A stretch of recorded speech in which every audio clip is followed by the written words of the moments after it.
Après vous avoir montré l'état de l'extérieur et des parties communes d'un bâtiment géré par Stéphane Blanchet, maire de Sevran, nos investigations nous ont permis de rencontrer des familles qui nous ont ouvert les portes de chez elles, parfois excédées par leurs conditions de vie dans un immeuble appartenant à la ville, rue Anatole France.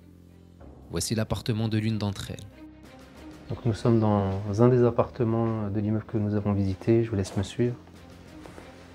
Donc là nous sommes dans la cuisine et nous pouvons voir au niveau du plafond énormément de moisissures. Pourtant la fenêtre est ouverte, elle est constamment ouverte. Tout le long, jusque dans le coin.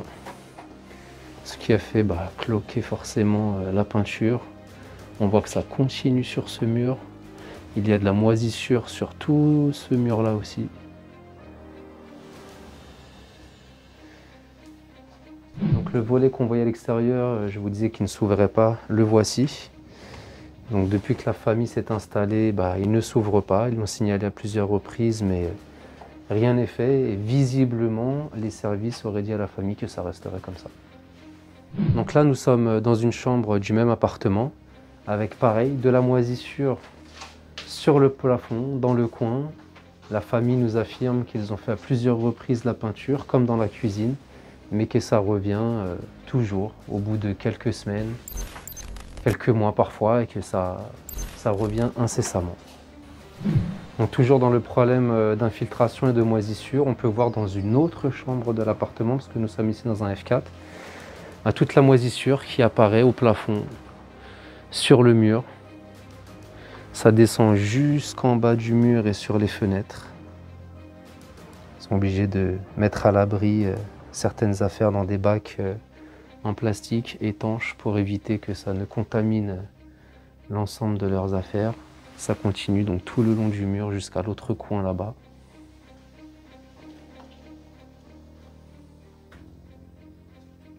Et c'est vrai qu'on se dit qu'avec l'état actuel des fenêtres, il serait difficile qu'il en soit autrement. Des fenêtres en bois, avec un simple vitrage. En plus, apparemment, des pannes de chauffage récurrentes, même en plein hiver. Donc, ce qui explique aussi l'état de cet appartement, qui laisse quand même la famille assez perplexe. C'est un appartement temporaire, donc c'est difficile aussi d'y faire les travaux. Notamment, ce ne serait pas à eux logiquement de les faire, mais la famille se trouve dans un grand désarroi actuellement.